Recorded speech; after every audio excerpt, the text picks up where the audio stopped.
Cuentos y proverbios chinos con Paco Nájar. Disfrutemos juntos de historias, refranes y dichos de la milenaria tradición china.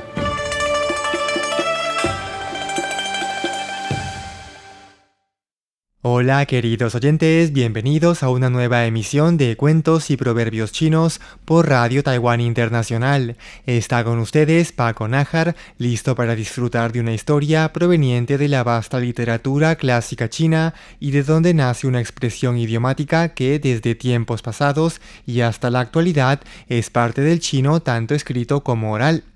El cuento y frase de hoy es concentración mental absoluta y está registrado en la muy importante obra confuciana Mencio, trabajo escrito por, claro, Mencio, el segundo filósofo más importante de esta sumamente influyente escuela de pensamiento, detrás únicamente de su fundador, Confucio.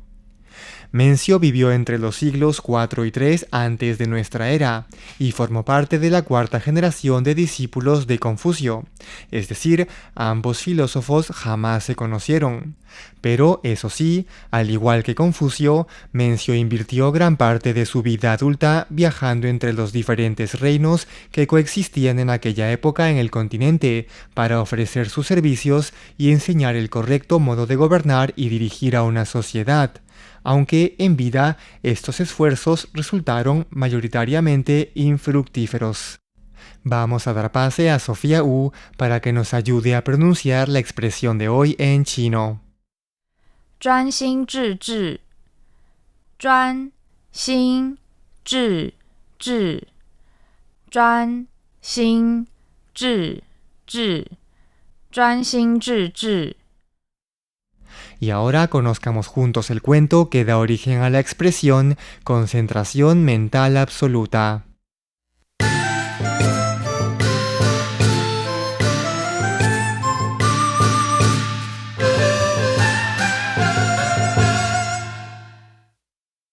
El Wei Qi, conocido internacionalmente por su nombre en japonés, Go, es un milenario juego de tablero cuyos orígenes se remontan al tercer milenio antes de nuestra era, y consiste en dos jugadores utilizando por turnos piedras de colores blanco y negro para rodear el mayor espacio posible en un tablero cuadrado.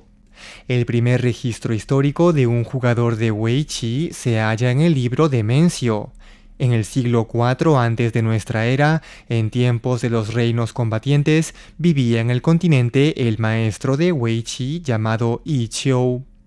Yi Qiu tenía dos discípulos, jóvenes con gran potencial, que comenzaron a llevar clases con el maestro al mismo tiempo y que poseían el mismo nivel inicial de juego.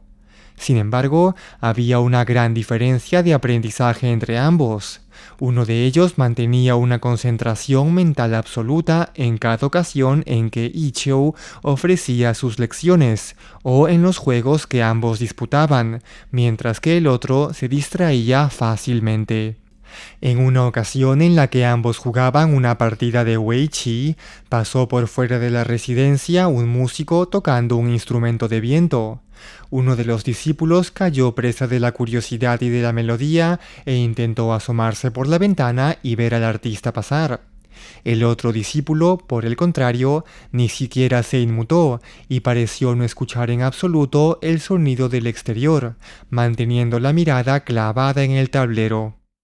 Durante una lección en exteriores, los dos discípulos oían a su maestro dar nociones de Wei Qi.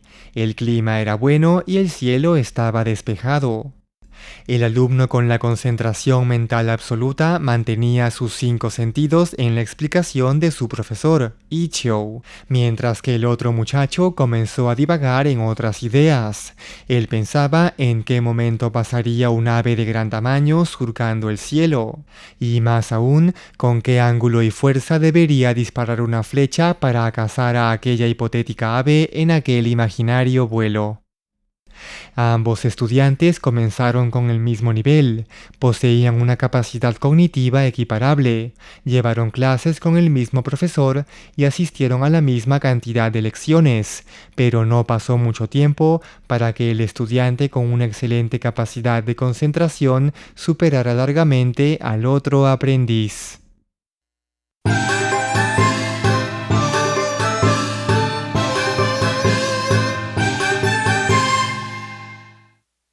La expresión concentración mental absoluta se utiliza en el idioma chino de manera bastante literal, para indicar que alguien está absorbido por completo en una actividad, enfocando toda su atención en aquello que realiza. También puede utilizarse para indicar que alguien está dedicado por entero a un proyecto, por ejemplo, a una investigación académica o al entrenamiento físico para una competencia deportiva. Queridos oyentes, hasta aquí llega la emisión de hoy de Cuentos y Proverbios Chinos. Conmigo, Paco Nájar, será hasta la próxima aquí en Radio Taiwán Internacional. Adiós.